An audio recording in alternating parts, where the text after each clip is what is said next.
Welcome to space. We're in space. Space is awesome. Alright, so today it's episode 3 of Timeout, which is my CSGO analysis series. Welcome one and all. This time we're going to be checking out Na'Vi versus Fnatic, and this is of course another game from ESL 1. It's one of the group games. Oh no, actually no, sorry. This was not a group game. It was a playoff game, and it was best of 3. And this is actually, we're going to be looking at the Nuke game of their best of 3, and it was, of course, they were 1-1 going into this, and yeah, it's a really cool. There's a lot of cool stuff in this game. I've been trying to cut the series, this video series down a little bit because the last one went 90 minutes of me just talking. So. I think I did 18 rounds last time, or something close to that. This time I'm going to do 10 rounds, maybe a couple bonus ones, but 10 rounds, and I've got them starred here. So we're going to go through these, and there is really no time like the present. So I'm just gonna quickly queue it up here in the game, and that could be a good emote, yeah. All right, so I'm just gonna quickly queue up here. The action, if my game decides to actually do what I say. And already we're getting the first crash of the day, so that's brilliant. But that's alright. I like to get the crashes out of the way with as soon as possible. So let's just go with this. Crashy. So yeah, the first round we're going to be doing is going to be the pistol round actually. And maybe if I speak really slowly I can make this like really seamless. But no, the game's not going to load fast enough. But yeah, so Na'Vi and Fnatic deciding map. It's Nuke, and the funny thing about this one is both the teams kind of like to give each other ways to get back into the game, and that's what we're going to be seeing. But let's just load this one up. Come on, stop crashing, CS. No one likes that when you crash. All right, back into the game. So here we go, back into the game. Transition. Look at that, the ESEA logo. Let's just get rid of that. I'm so prepared. Alright, so it looks like everything's working now. Brilliant. So let's just skip to the first round, which is going to be the round that we are going to start off with. There's 10 rounds which I've starred to look at. And the first one is, of course, I'm trying to focus on important rounds here. That's when I went through the demo making notes, I looked at loads of different rounds, I did loads of notes, and then afterwards I selected, okay, these seem like the most important rounds. And this round is of course the pistol round. Every single commentator in the world tells you, oh my god, pistol rounds are so important. So we are going to see exactly what happens on this one, and mostly we're going to be looking at the mistakes made here, because Fnatic are going to be, we're going to watch them lose here. I'm going to slow it down a little bit. We're going to watch them lose a 4-on-2 situation. So they get a really good entry here onto the site. It's just a really fast upper rush, and this can be quite hard to deal with. If we pause very briefly and we look at all the things possible for the T's to do, and this is a very safe setup if you want to do a 4-man setup to begin with on A, because if you look at A, if you have 4 men around the site, you know, guy here, they can be anywhere around the site, anywhere in this area. If the T's decide to rush ramp, then you have your guy on ramp, he can just go down to the lower site, and he can just hide in toxic, do whatever he wants in the lower site. If they rush outside, go down secret, or if they try to go around the back, that's fine, because if your guys are all on this site, they have access to the vents. You can stay as a unit and you can attack the site for a retake together using the vents or using whichever way that you like, and maybe even going back through ramp, through hell, through ramp. There's lots of different options, but we're seeing here from Na'Vi, they actually were very split up, and Fnatic just take advantage of that because of that setup from Na'Vi. They weren't strong enough on upper, basically. That was the mistake we saw there. And so the thing is, though, individual skill comes into play, and we're going to see Starix and Zeus actually bring this one back. So how the hell are Fnatic losing this one? That's pretty much what you have to ask yourself at this point. And it really just comes down to individual skill and Starix and Zeus just hitting the shots. So this is quite lucky for them, to be honest, and the fact that the bomb doesn't go down straight away from Fnatic is kind of atrocious, really. So, you know, lots of mistakes there made by Fnatic. They were losing 2-on-1, you know, Glock duels against the PD1000s. They didn't get the bomb down straight away. So overall, it was a very sloppy round from Fnatic. And we're actually going to see that that's going to be very important because Fnatic are going to have a very good, solid T side here. I'm going to go straight to the 4th round now, where after witnessing a bit of a sloppy pistol round, and there's not a lot to talk about on pistol rounds usually. They're pretty vanilla, pretty straight up.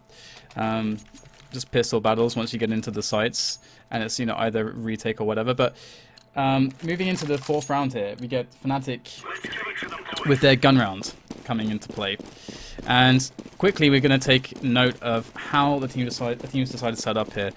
So Na'Vi going with a pretty basic setup here with 2 guys on upper. They've got Guardian. Let's check out how Guardian's positioning with the AWP here. Now this is a pretty common spot. It's quite a safe spot to AWP from. And I just place we get rid of the flash here. So it's quite a safe spot to AWP from.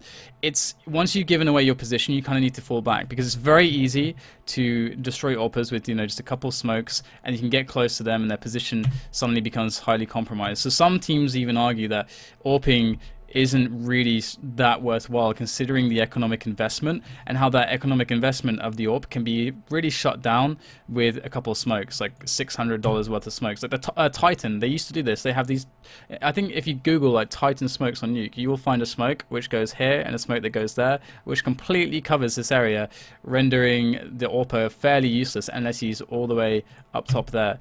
So, you know, but Na'Vi, they have Guardian, so you need to put an AWP on him because he's freaking amazing with the AWP. So we're just seeing him be very safe with this because you have to be able to fall back.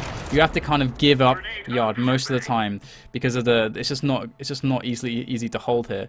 So what is Fnatic doing right now?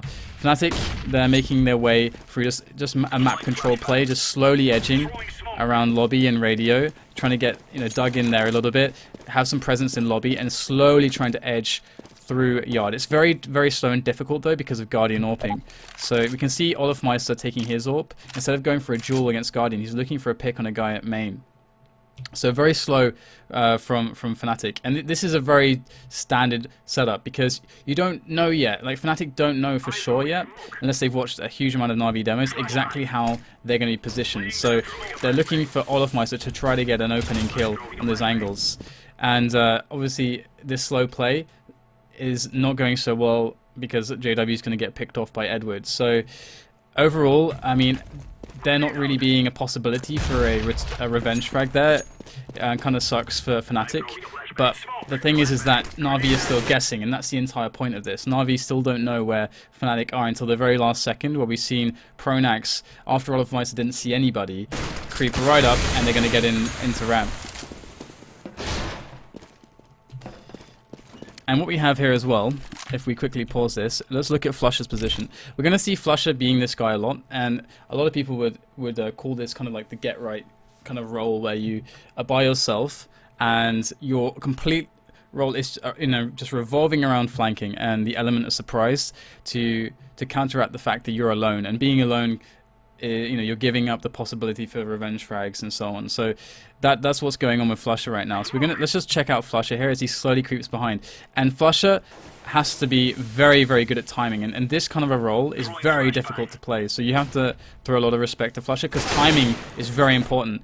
And if we look at the timing there, Flusher managed to get himself all the way down the vents just as his teammates are just moving down towards the B site and just peeking. So that guy in vents is pretty preoccupied there. So it's a very slow take here, and this is quite a standard round from Fnatic. And so this is something to take note of, is that what Fnatic basically showed Na'Vi here was one of their strategies. They showed him that, okay, when we're playing it really slow and we're taking some presence outside, we're pushing outside a little bit when you have an AWP, we're going to just keep it slow. We're going to try to look for some angles. They were looking for angles constantly through radio towards ramp. They were looking for angles with the AWPer, Olofmeister, or rather this kind of an angle, and also this kind of an angle into the upper bomb site, until eventually they decided to make a push. And this can be completely informed upon what Fnatic see, and also informed by whether they get a pick as to whether they decide to go for it. So they showed Na'Vi a very standard round. So the thing is that Na'Vi it's hard for them to really adapt to that just yet, but now this means that Fnatic can use the same round and then pick something different. They can change the pace, or they can, instead of going down ramp, they can they can quickly switch back to outside, or they can push upper, and Na'Vi still don't know how to deal with it. So it's a pretty nice basic round from Fnatic, and we're going to go into the 6th round now very quickly. So we just skip this round because it's not very eventful. So in this round, we're going to actually see what we were talking about there. We're going to see Fnatic with a pretty similar move as far as their movement goes on the map. It's going to look quite similar, and they're going to go for a quick push up to main. And so we saw Flush's position. Flush's position as a flanker, he was around here before. He was able to move through main onto the vent position to try to attack the lower side. Equally, Flusher has the ability to support his team by flanking through secret if they decide to go down to the lower side from ramp, or he has the ability to move into main and just enable another avenue of attack for an upper take. Like, Flusher has such an important role in that sense. So if we just look at and see how Fnatic are playing this now, we're looking at a JW with his AWP now, and they're just playing it quite slow again. And Na'Vi, without the money for an AWP, they have Guardian inside the garage there. So let's look at the setup again from Na'Vi to see what kind of potential there is in this setup for Na'Vi to actually win this round, because they're in a situation where, look, they're very scarce situation on nades. There's like no nades at all. C's has a few, but he's there stuck close range with a mag. Obviously, if you have a mag, this is probably the best place to use it. Or if you're doing a push onto radio from ramp, that's also a good use of the mag. And otherwise, they're looking pretty bad. We've got Zeus on site with him. Starix is in a position where if he sees anybody, he's running down ramp to the lower site, guaranteed. Edward, very defensive on secret, and Guardian, very defensive on garage. So these are not positions that can really be picked. Maybe Guardian can be picked, but none of the other players can really be picked here. And that's exactly the kind of setup that you want in a round like this. So Na'Vi are kind of doing all they can, I think, right now, without doing anything too special. It's some good basic Counter-Strike. We're going to see the movement slowly coming in here again from the outside. We've got JW moving in, and he's going to try to eliminate any possibility of a player being aggressive in yard. But Guardian's position is super nice, as he can spot the players jumping from side to the main roof, and we're seeing that here. So again, this setup from Na'Vi, it's actually being quite effective so far in stopping the advantages of Fnatic, which is, in those pick battles. So you really don't want to be doing that against them right now. So, Edward on the stairs. Then again, we can see that presence is here now. Presence there for Fnatic. They have all this space, basically. They have all this space, and they can do basically anything they want with it at the moment still. So Na'Vi is still waiting to try to figure out exactly what Fnatic want to do. And there come the flashes, and we see Starix dodging them and going straight down, right down to the lower bomb site and try to take over long. And we're seeing now, this is very fast what's happening right now. So let's just jump to Pronax, who has actually the bomb. Let's go to Pronax. There he is. So they take ramp, and look at this. Immediately they rotate back through to the upper bomb site, through hut. Just, it's immediate. And if we pause it again, switch over to Flusher, and we go, look at this position from Flusher. This is actually ridiculous. The only real pain that they can experience right now is a guy being at heaven already, and Flusher just goes straight up and he's able to deal with that. We have an amazing defense though from Na'Vi. They actually managed to hold that somehow. But you can see how deadly the attack there from Fnatic was, and you can see how it's a variation of the round that they did before. So, and because they rushed so quickly, it's hard for Na'Vi to really know. So when you're looking at anything in Counter-Strike, as far as the terrorists go, their strategies always have to revolve around making it so that the CT team, the defensive side, cannot understand what you're doing until the very last second, until it's too late. That's the whole idea. And Fnatic had a very, very good strategy there that accomplished that. And it all starts out with map control. So I wanted to highlight that, because we get to see kind of the bread and butter of what Fnatic are actually able to do in the earlier rounds here.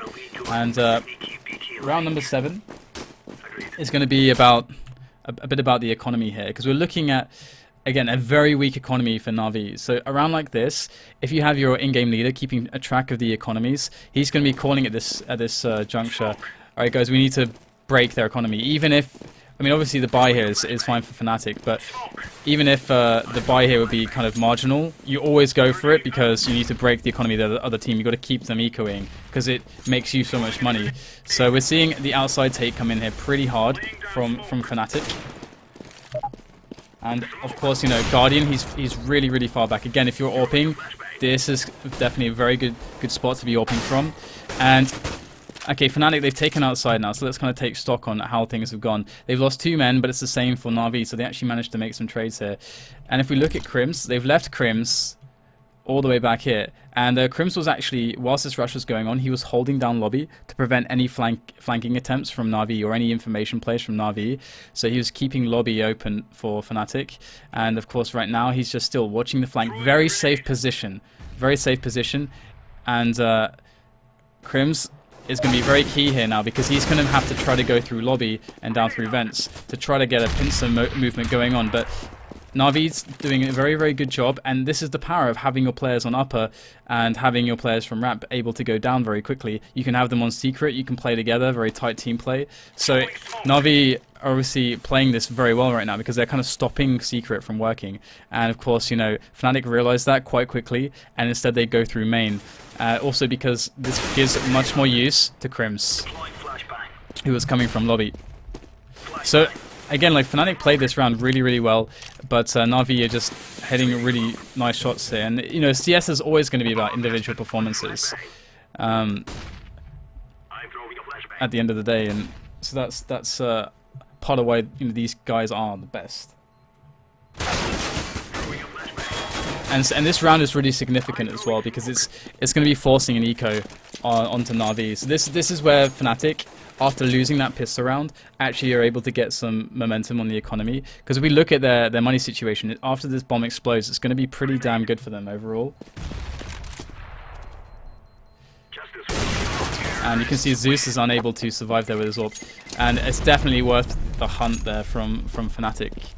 So we're going to skip around here, because we're going to see an eco coming out from Na'Vi, and it's not going to go so well. So Fnatic claiming another round. And now Na'Vi still really poor on the money, but this is another one of those situations where they're going for a buy because they want to keep pressure on the economy. And Anders and Semler always point out, at least when I hear them casting, that, you know, Na'Vi love to bring in the buys. And the pressure on the economy is a very important point of this game. You can see the trade-off though is that they don't have many grenades, and so you have to factor this into your setup. And usually a really good option when you don't have many grenades is to get aggressive, because, I mean, if we think about it, grenades allow for you to have more of an edge when it comes to the defensive game, and playing aggressively as CT adds the element of surprise. And if you already don't have grenades to really help you defensively, why not throw in some aggression? We're seeing that on the outside there, coming in from Na'Vi. So the thing with this round, the point that I was making about individual skill and why this game is so awesome to watch is going to be highlighted very clearly by JW's play here on the lower side. And again, I need to make a point here about when you're a team attacking the lower bomb site, the way to make this the highest percentage play to get the bomb down and to actually successfully hold a retake attempt from the CTs is to immediately take control of long. And knowing that as a CT side, you have to absolutely try your best to deny long. Even if you let the bomb go down, you need to deny long, because long control is incredibly important. It's very hard on the overview for the map here, because we only see the, you know, the top. I don't know if there's like a way to drop down a level. That'd be really cool if Valve added that down a level in the map or something. But anyway, long is incredibly important towards a successful lower plant situation. And we can see Guardian can really abuse this. He can just open the door, spam through. He gets a bit of damage, but he doesn't. It's unlucky for Na'Vi, but they don't get the stop. But look at how much they have to play with here. Having this long area, it's so incredibly important to get long in very fast. But Na'Vi prevented that, and that's giving them a very good edge here. But if we switch to JW, we're going to see him 1v3 here, just doing what JW does, and hitting some really rather ridiculous shots, even though they're all running at him. And against all odds, he's actually going to pull that one off. So that was Na'Vi's round. So really important. If you look at the economy here for Na'Vi, what JW did there, it's going to force an eco from Na'Vi. So imagine if Fnatic had actually won that pistol round, how far they'd be ahead with performances like this. So we're going to skip this round, I think, or are we? Actually, no, I wanted to look at the anti-eco strategy here from Fnatic. So if we're talking about anti-ecos here from any team playing the T side on Nuke. Again, you got to be considering the range advantages here. Outside is always going to be nice because again, the range is a really big advantage. You got a good open area. You can get the trades. The pistol is running. Pre-nades, you got to watch out for that kind of those kinds of shenanigans. But overall, it's like fairly safe to do that. Crims is playing a bit of a dangerous game, sticking around out here. But I imagine he'll join his mates. And if we just have a look at every single position, do we have anyone off by themselves? No, we don't. Only Crims, but he's going to catch up. So Crims is going to be catching up, and they're going to be playing together here on the outside. And the other options for anti-eco is like holding lobby and like slow pushing, but really the strength of the pistols and the CZs in particular is going to be close ranges. So that's what you're avoiding. That's what Fnatic are doing right here. And we're going to see them trying to prolong this range advantage for as long as possible. As you can see here, Zeus is really, again, throwing this principle into work. CZ's absolutely phenomenal at this range. This is a range where someone peeks or someone runs down, Zeus is getting a frag and falling back, especially with how good this pistol is. So you can see that Fnatic, they're taking every single area here in the garage. They're making their way up through yard. They're making their way towards hell, towards heaven. We're going to see now a boost coming in. Actually, Crims is watching the flank from a very safe position. So Crims is doing a very good job there to help his teammates not be surprised on their yard push here. And very silent. They're going to be boosting up here, and of course this is if you know that they have outside, this can be anticipated, and Na'Vi do have a man on secret, so they should be able to understand that something like this could be happening right now. And Guardian there, he can hear them, but the thing is that okay, from this point forward, it doesn't matter what happens, because from a strategic standpoint, we saw a really good round from Fnatic, where they basically limited Na'Vi's possibilities to use their pistols as well as they possibly could have done. So we can skip forward a little bit and see actually what happens in this round. But as I can just drink some coffee, and you should see a pretty easy cleanup now.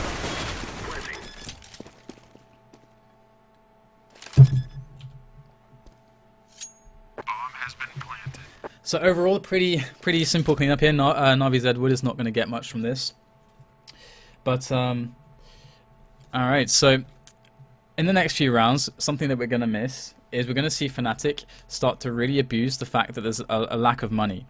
And a lack of money means that you don't have many options on the outside. We already saw that Guardian showed that he wants to AWP. He already showed to Fnatic that he wants to be AWPing outside. We've seen him do that 2 or 3 times already.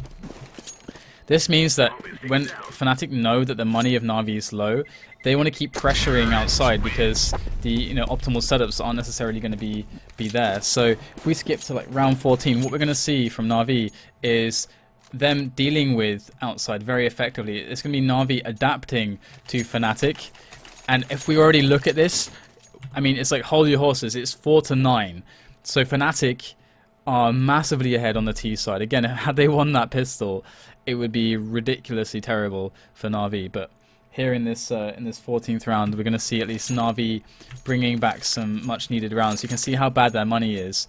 Obviously, there's only 2 rounds left in this half. They need both of them. They absolutely need every single round. To be honest, you really need like 12 rounds of CT. It's still a very CT-sided map. So, all right. So how is this going to go down? Let's check this out. Let's slow it down a little bit, and let's check out this setup we're seeing here on the round 14. Alright, so we got Zeus dropping down there, Starix there, Seized at round main, and Edward coming in here with Guardian. So Edward, Guardian, and Seized making their move here. And if I can move, let's see, I'm gonna slow it down a little bit so I can actually go free cam. What we had here was look at this setup, all on the same angle, just like different levels here. So this is highly effective. When Fnatic are overconfidently trying to push out into this area, they are going to be running in to the crosshairs of 3 guys who are standing in positions like there, and like up here. So that's really deadly, and that's a really nice counter setup. It's a bit of a risk early on, but Fnatic have already shown their propensity to actually go outside with a lot of guys because it's been working for them. So I felt like that was a nice little highlight for how Na'Vi was adapting to Fnatic, and how Fnatic was basically reacting to the situation that Na'Vi was in and what they thought Na'Vi wanted to do. So Na'Vi actually get to bite back a little bit and stop Fnatic from those outside pushes. Fnatic though, they've experienced so much success outside that we're actually going to see that again now. So Fnatic, if we just speed it up a little bit, they're going to go for an outside push and they're going to go for a take on B. And they haven't really done this. They haven't really done just a straight up outside to B. They've generally been quite slow about it. So let's see how this one goes here. So we've got C's up front, trying once again to keep the pressure on there. I mean, he's naked there. It's pretty risky to be in that position. There's not a huge amount of support. We got JW trying to take things under control here. And you can see that they did a similar setup. They had, instead of Guardian being with C's there, Guardian was kind of there to try to trade with the AWP from the garage. So Guardian's kind of exposed. He's got to be quite careful. He's going to get picked off in the silo, just barely avoiding shots there. And his support in Edward fell back very quickly. This position, the little outer catwalk, is very, very strong if there is a distraction. Like if you just have one guy outer catwalk, it's not very effective as if you have a guy down below or maybe over here. If their attention is elsewhere, then they won't check that spot. They'll be looking at this guy. He always is gonna feel like more of a threat. Then you're gonna get frags at this guy. But as soon as the position is known and you have nowhere to fall back on that position, you have to get out of there. And that's exactly what Edward did, and Guardian's kind of trying to edge his way back to react to that. So what this means is that Fnatic are going to be able to actually take down outside, although Guardian's still with obviously some good shots there to actually even up the situation. And but Fnatic have outside now, so they can do pretty much whatever they want with this. Guardian is still really scary, but the secret take is alive thanks to Flusher. So they've decided, because of Guardian, Flusher went for a solo mission down secret. He opened it up. This happens sometimes where Guardian was causing a lot of issues here outside. So their original strategy, because you can see Crimson's back here again, their original strategy could have actually been to either go through main or do one of these moves where they try to make their way around. But Guardian provided this issue where he was stopping them, like in their pace kind of went to a standstill. So instead of just waiting and trying to kind of force it to work, they push Flusher down secret and they go for it. Fnatic, not usually big fans so far from what we've seen on their T-half of actually throwing smokes outside. If you look at Titan, and we can do a little bit of theory right now, is that imagine if you're the CTs, if you throw smokes here and here, as T's, if you throw smokes here and here, blocking off vision like this to secret, I think it's actually there and there. So if you throw those two smokes so that no one can see anything from main, no one can see anything from garage, you have to be on outer cat around here to actually see what's happening over the smoke. Then if you do that every single round, the CTs will never ever know what is happening behind that smoke. They won't know if there's 4 guys there, 1 guy there, 2 guys there, 3 guys there. They just won't know. So that is something that Titan used to do every single round, and that's actually, if you're a team and you're like trying to work in some nuke strategies, I really think that should be a bread and butter, like something that you just do every round, because the investment, the return is always so high, because whatever you're doing is always a little bit more unsure for the CTs. Obviously they get their lower take underway, and we're going to see a retake attempt here from Na'Vi, who in this last round are really in a terrible situation money-wise. Guardian's pretty good though, so I don't think he's going to pull the JW off. Not quite. So we're going to move into the next round of note here, and it's of course going to be the pistol round. This pistol round is actually like pretty awesome, if I recall correctly. Yes, this is a pretty nice pistol round from Na'Vi. We're going to see here. They're going to put 3 guys on silo. So let's skip on to that.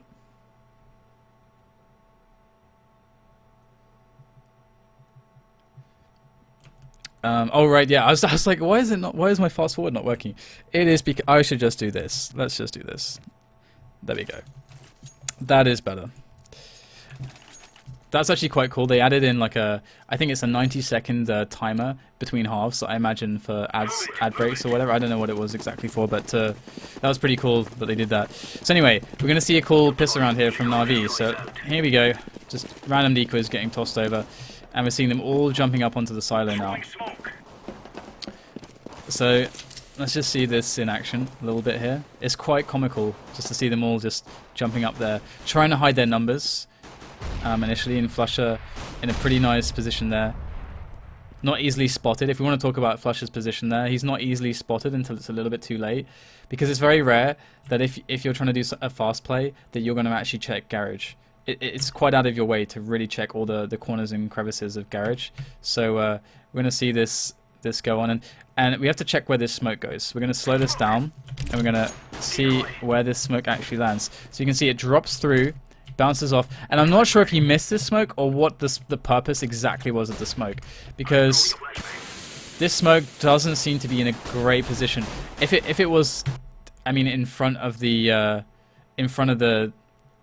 like, I'll show you. If it was like around here, then I could see it being, you know, pretty awesome. But anyway, what happened with that silo play is, I might actually end up going back on this round, is that they were all able to jump here and creep along this angle and then drop and rush in.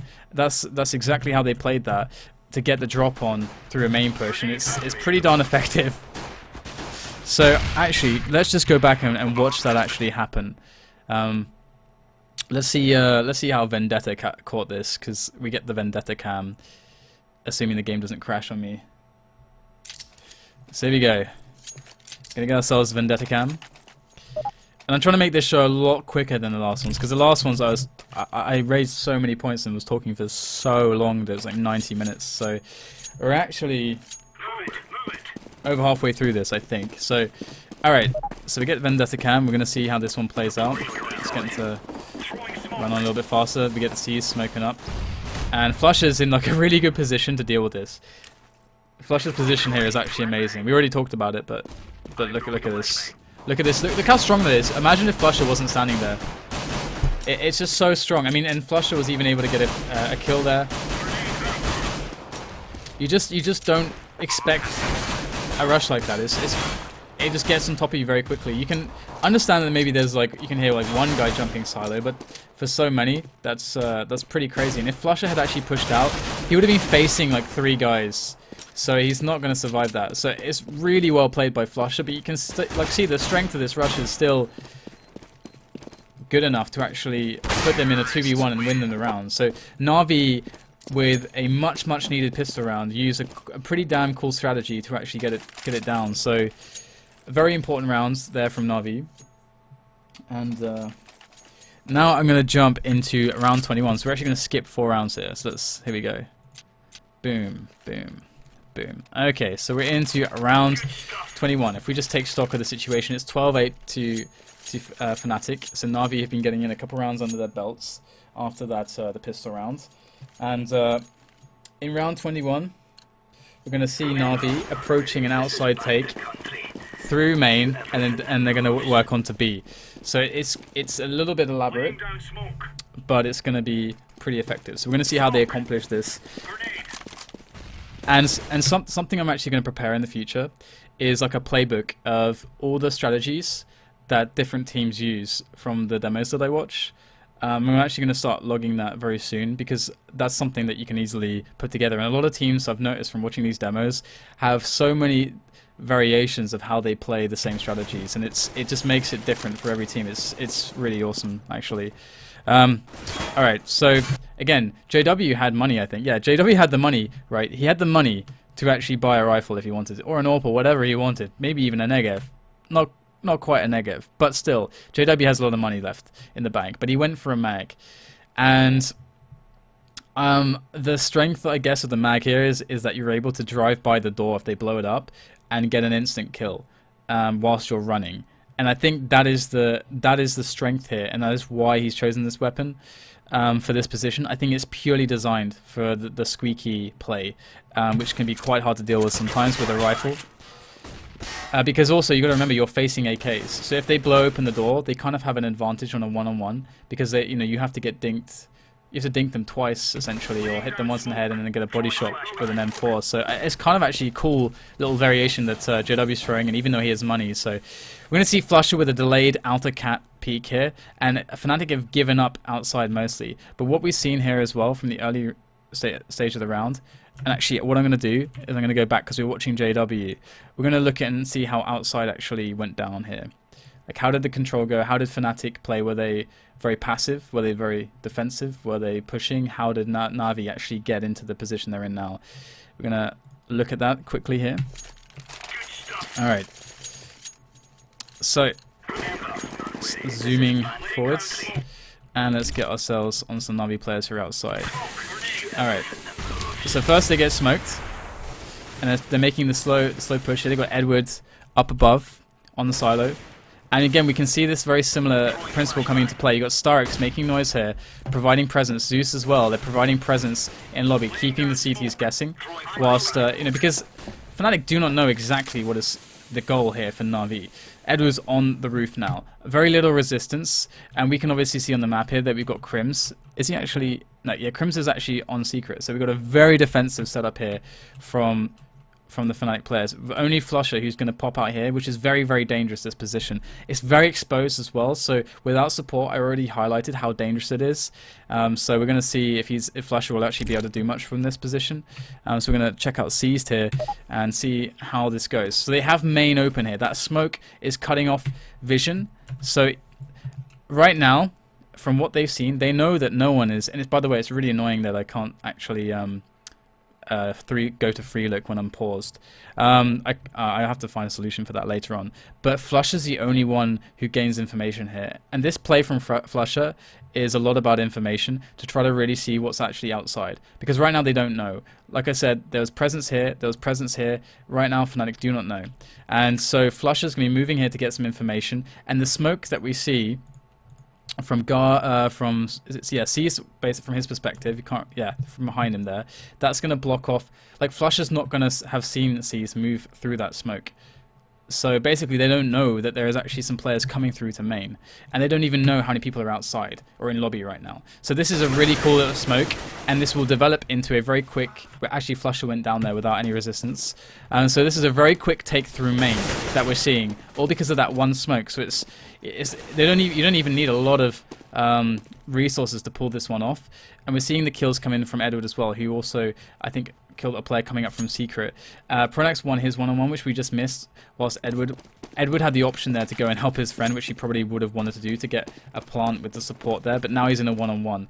But I felt like this was a really cool round, and obviously it's a really important round for Na'Vi, because if you look at the way the money is right now, if Na'Vi lose this round, the economy for Fnatic is so good. And the whole way that Na'Vi are coming back in this game, if they're going to come back, is they have to force an eco somehow. They have to get some ecos forced. Otherwise, they're just going to be playing with nothing. And every round that they win, Fnatic are going to be able to buy up again. So Na'Vi are actually going to take this round. Even though they had a very cool strategy, the individual skill from Fnatic enabled it. So they won a lot of the one-on-ones. Only really Flusher went down without any kills. So yeah, it's a really nice round from Na'Vi. I'm aware of the NIP game, DFA FC. I'm actually just doing this for the practice because I like the idea of this show, and I think I can make it pretty good at some point. So I'm kind of actually hiding it as well. And also, I'm doing this anyway, so I might as well stream it. I'm like, I might as well. Right, so Na'Vi actually managed to win that round. And so now we can see the situation that if they're able to take this round as well, obviously their money is really poor, but they're behind and they need the momentum shift, so they need to win this round, and they can force themselves an eco onto Fnatic, which is something they really badly, desperately need. And we're going to see... So this round is another really important round that I highlighted. So in this round, we're going to see Na'Vi actually play it pretty simply. They haven't done a lot of testing, as we've seen on ramp. We're going to see that this round for the first time. Na'Vi really making the push in there. But again, this round for Na'Vi, they're going to know that if they win this round, they force the eco. If they force the eco, it's 12-11. They've got a better economy than Fnatic. So even though Fnatic are around ahead, Na'Vi are have a better chance of winning the game. So this round is incredibly important at this late stage, with only 8 or 9 rounds to play rather. So we're seeing a very basic setup. Seized on the outside. But if we look at the positions here from Flusher and Crims, Fnatic have been mixing up this very often, by the way. So, and this is part of the strength of mixing stuff up on the CT side, because any calls that the Ts make, sometimes it's informed by reads in what the defense is going to be looking like and where you're weak and where you're strong. So consistently mixing it up is an important skill to have as an in-game leader for the CT side of any map. So let's just quickly check out the positions here. We've got Flusher in the garage, and who was it else? It was Crims as well. So Crims is kind of pushing up here, and the smoke is kind of in front of his face. Flusher can pop flash him, or can flash him out here to a peak outside onto the silo or whatever. So it's a pretty nice little team play setup they have, and this setup's really important because this setup is going to be able to get them information, and of course Crims has a very good angle to the guy on T red. So very, very nice setup here from Fnatic to not only get them information about what Na'Vi are doing, but to actually maybe even give them a very solid chance of winning the round by taking some kills. So Na'Vi, they just have C's out there at the moment. And we can see Zeus and Starix and Edward and Guardian all in the lobby and radio area, just trying to get some nades out of Fnatic, waste some of the Fnatic's nades, waste their smokes, and use the time. And then eventually they're going to go for this B. That's what they have planned for the ramp take, and they managed to edge their way out there. Now what we need to do is look back now, because the question is how were they able to get into ramp so easily? That's kind of the question that we have right now. And of course Fnatic are going to realize how important this round is. So with kind of that aggressive play that they had going on outside, they are probably thinking of playing this pretty safe on the rest of the map, because they don't want to get exposed everywhere at once. So let's just look at this again. We're going to look purely at the guy playing ramp. And so Olaf smokes for his teammate Pronax, and that's very common, by the way. That's actually a very, very good trick. Get your mate to smoke you, and if you're the ramp guy, and then you can re-smoke it later on. And here we go, we got Pronax here. So let's just watch this from Pronax's perspective. I should actually black out the radar so we just get Pronax's information right now. Alright, so Pronax, so far he's heard very little. His mates outside have seen very little. His mates on upper have seen very little. So there's nothing really, no calls for Pronax to really think about. But he can go for the re-smoke and the flash, and he's going to try to peek in here. And this is nice what Pronax is doing. This is not so common either. We can actually maybe see just about that he's covering the choke point to radio, so that they cannot get in that room between radio and the ramp. You can see it. Usually the terrorists can hide there in all kinds of nasty angles to prevent Pronax from pushing. Whoa, something just fell on my monitor, so just bear with me, guys, as I remove that. That's obstruction to the webcam. So you can see Pronax's position is very, very strong, and overall, an aggressive move like this is designed to get information, and also designed for surprise and the element of surprise. We've seen how much Na'Vi have been kind of pushing into radio a little bit, trying to push their luck, but they don't quite go all the way in. And that's kind of the territory, this little room here, where the T's will feel confident enough to kind of push in, to try to see what the angles are like. And what Pronax is able to do here is to really deny some map control. But as the smoke starts to disappear, and as his flashes and grenades start to be a bit more useless, he has to fall back regardless. So Pronax right now is playing this really nicely, and look, you can see he just goes down, and you have to copy this behavior. You just have to copy this behavior. He just goes down, because now look, instead of getting a 1-for-1 situation with a frag, maybe getting 2 frags max, which is incredibly optimistic in that situation. It's never, ever really going to reliably happen. He goes down, and what we were talking about before, we were talking about long control and how important it is to stop the terrorists from getting very fast long control. If you can hold long control, you have a very good chance of being successful in the retake. You kind of almost want them to plant B, because you can be coming from so many different angles, from ramp, from vents, from long, and they're all boxed in. And we're seeing right now that Crims is actually making quite a few frags from the vents. Was it the vents? Let's have a look. Crims, wait. Yes, Crims came out of the vents. He was playing from behind this little silo thing on the actual site, and he's able to get quite a few frags to stop the push here. And he's got the support in Pronax on long. Long was lost now though, but you can see that this enables team play possibilities. So again, I cannot emphasize enough, if you're a T side or even a CT side, long control is paramount to successfully retaking or successfully, taking the round as a T is getting the bomb off and delaying the CTs. You've got so many angles to play with. So long, very important. So we're going to see whether or not Flush is able to clutch this round. And again, let's again look at this. just reiterating this. Na'Vi have to win this round to force the eco. Obviously they're winning the round now, but look how close that was. But Na'Vi forced the eco now with that, and so Na'Vi have done this heroic climb back with these rounds, and just barely making it, and now they've got a game on their hands again. So obviously there's just enough money to buy, but it's like really scrappy buy now, and Fnatic are in really troubled times. So round 23 is another really important one because Fnatic are pretty broke, to be honest. I mean, again, not many nades. We're seeing 2 smoke grenades on JW and Flusher. So how do you even deal with this situation? Are we paused? No, we're not. How do you... Oh, it's like, oh, there's a timeout. You can actually see them like huddled together here on the timeout. But this is incredibly important to just look at how Fnatic deal with the situation. They don't have the nades they need. Na'Vi know that they are low on money. So Na'Vi also get to think, how do we abuse this? So what are some of the considerations when you understand that the opposing team doesn't have much money? No AWPs. No AWPs makes outside much more alluring. So this could be very attractive as an option for Na'Vi to go outside here, as they know that there have been some issues. Oh, was that a keyboard problem? I think I remember some keyboard problem. I cannot remember actually specifically, but I don't know. Anyway, so outside should be very attractive for Na'Vi here right now because they're going to have the long range advantage with the AKs against the M4s. And of course we can see JW, he's going to be with the mag, and he's obviously going to be rocking the mag from... okay, we're finally going in. Okay, and he's going to be rocking the mag from the door positions behind that vent. So here we go, we're seeing Na'Vi going outside. We've got Guardian there.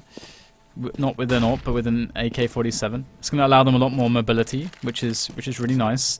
And especially if your opposing players, your CT opponents have no nades, mobility is really nice because with good mobility it means that you can just quickly push for position and map control.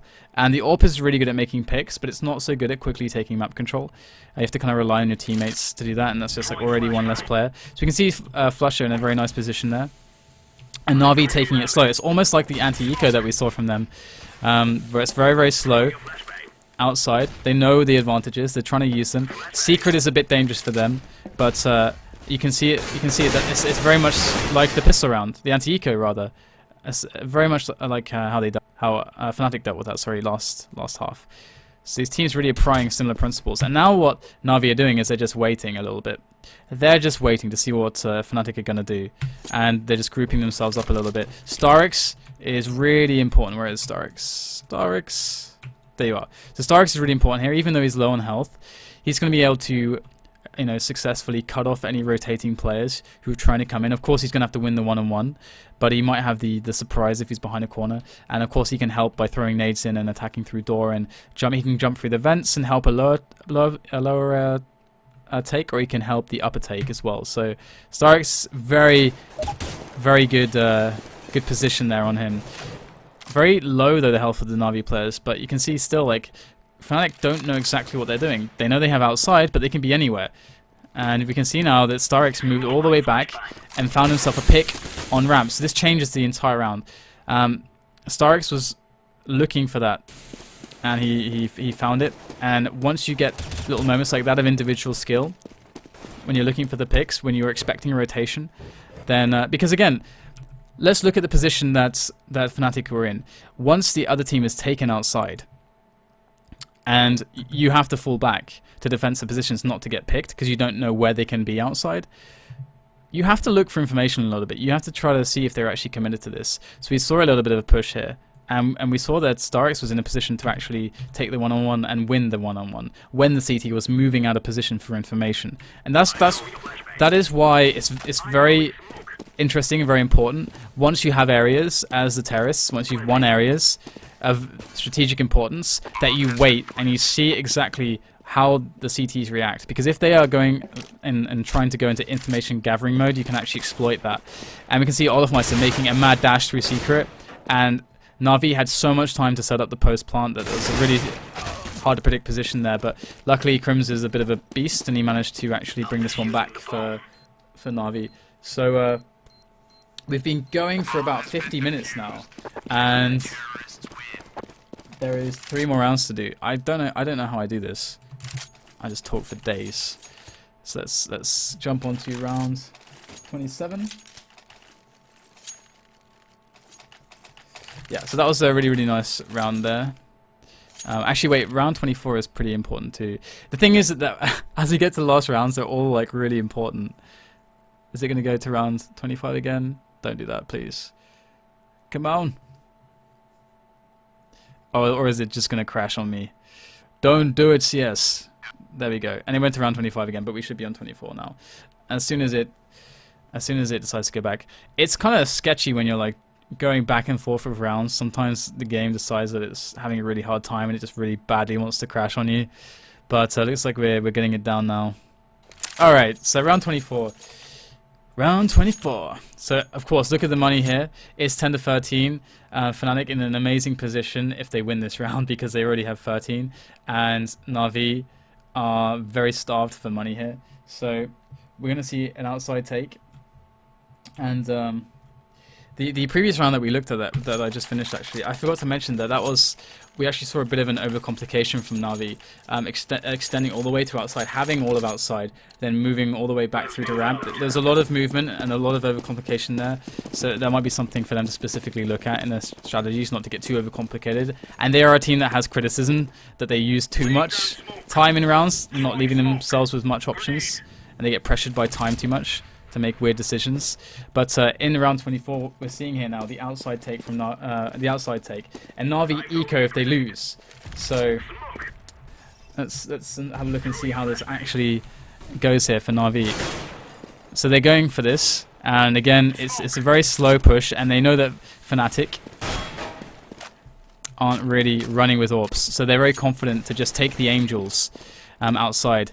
And again, you got a player back here always, and you never really want a 5-man push outside. You can always have that one guy in lobby to stop CTs pushing through lobby, to allow yourself the flanking options, and to allow that player to catch rotating CTs if you do get the lower side or whatever it is.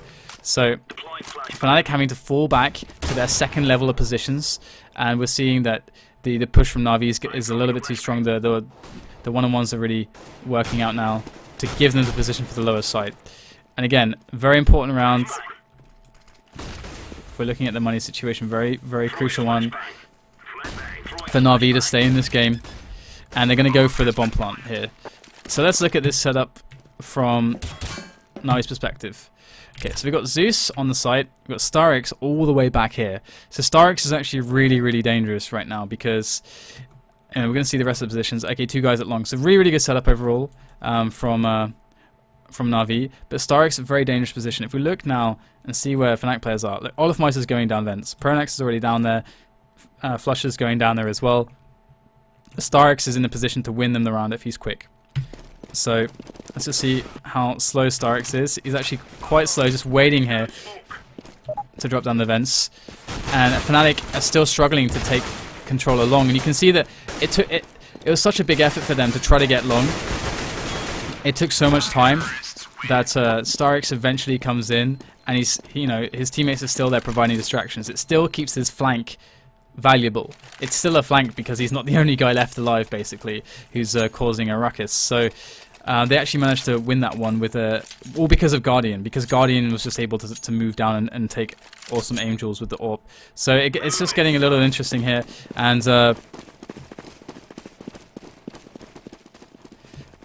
let's go to a fun round. We like fun rounds. All right, so Na'Vi, you're gonna show us guys how to do an upper rush.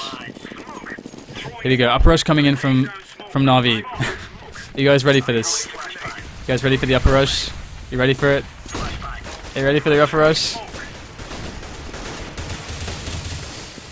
Yeah, not Na'Vi aren't making this work.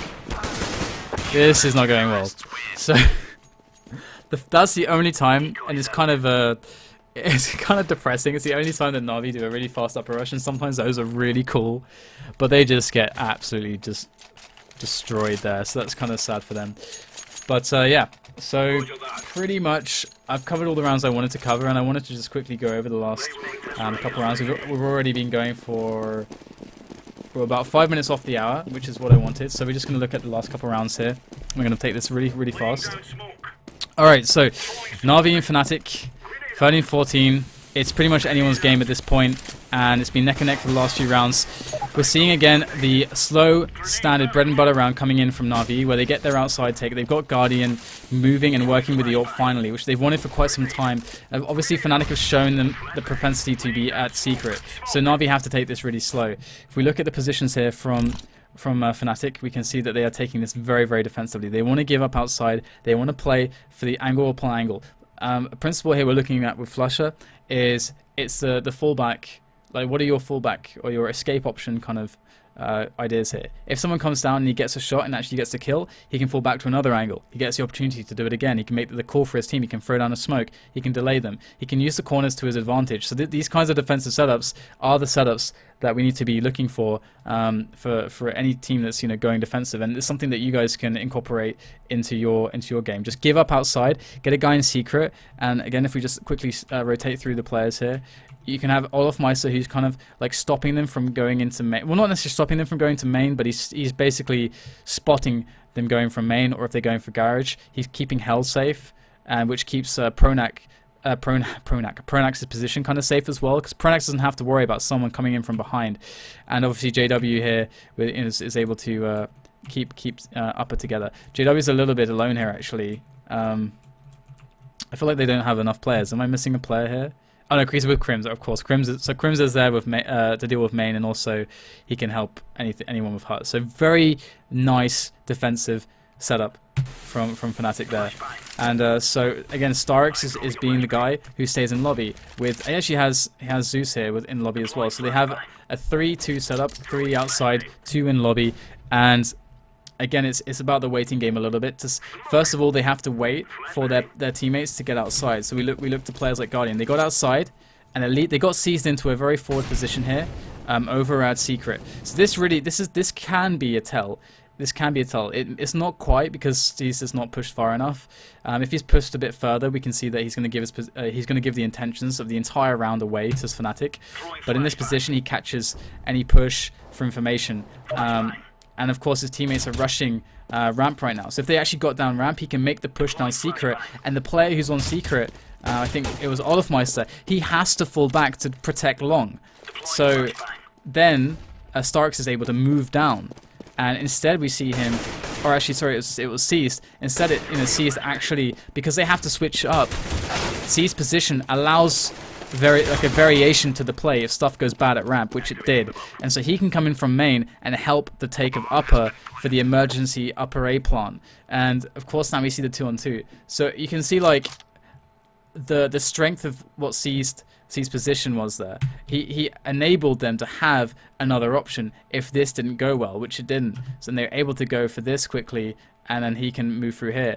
And if they manage to get down there, then he can go all the way around as the guy on secret is distracted. So Seized, his position there is really crucial. Really, really crucial. So, and because of that, Na'Vi are able to salvage the round when it went terribly for them. And so this is obviously going to bring them a bit further ahead. So, alright. Those are pretty much all the major rounds I wanted to talk about, but obviously we're going to see one of the teams win here. We're going to see this CZ rounds from Fnatic. Obviously, Fnatic end up winning this game because they go forward in the tournament. So we can just sit back and enjoy some good quality CS, the last ones, and I'll bring up any quick points that I see that I want to throw in there. Nuka's a really interesting map from the T's perspective, as it's so hard for the terrorists to do much. But I feel like we saw a lot of really nice play on the outside from both teams. They showed us a lot of variations from what you can do when you have outside control, like where you can leave players, how you can push, and what the options are like. So far it's not going so well. This is a very dangerous angle there from JW, and you can see that there's even like a team kill there. So you don't really expect someone to be right there. So that's a very sneaky angle for JW, and the reason that he does that, because we talked about before that you fall back right. You fall back, you get yourself control along or whatever. He's got a CZ. The goal of a CZ in that situation is getting a kill. Like, just get a kill, just secure a kill there. Make it a little bit easier for your teammates, and they're actually able to pull that one off, and that has to be absolutely gutting for Na'Vi as they now move into this round. They haven't enough money, they don't have any money at all. So yeah, that's basically the game. The game won in that last round by just some really nice CZ play. A lot of the complaints about the CZ play, the CZ as a pistol, is that it's too easy to win rounds with it because it's just so good on the angles. Because you get so many bullets off at once, and it's so easy to get the headshot that it's almost like a shotgun. The CZ is almost like a shotgun. It's still gonna be a pretty delicate issue in how you're gonna balance the CZ. There's a lot of ways that you could approach the problem. One of the ways I was thinking was maybe just having like a $500 buy, because in that sense you wouldn't be nerfing the gun itself, but you'd be nerfing the situations in which it can be used from an economic standpoint. So, for example, if a team loses the first round, the pistol round, then unless they got a kill, they're not going to be able to buy a CZ in the next round. Because if it's $500, you actually will you have money for that? So you get $1,400 for the loss. And if you spend, you might just have enough money for it. Yeah, I think you just barely have enough money for it. So maybe you should make it even more expensive. I don't know, but it's I don't know. Remove it from the game. I don't know. It's a really hard call. The P250 itself is a really good pistol as well. It's really hard to call it with the CZ, but anyway.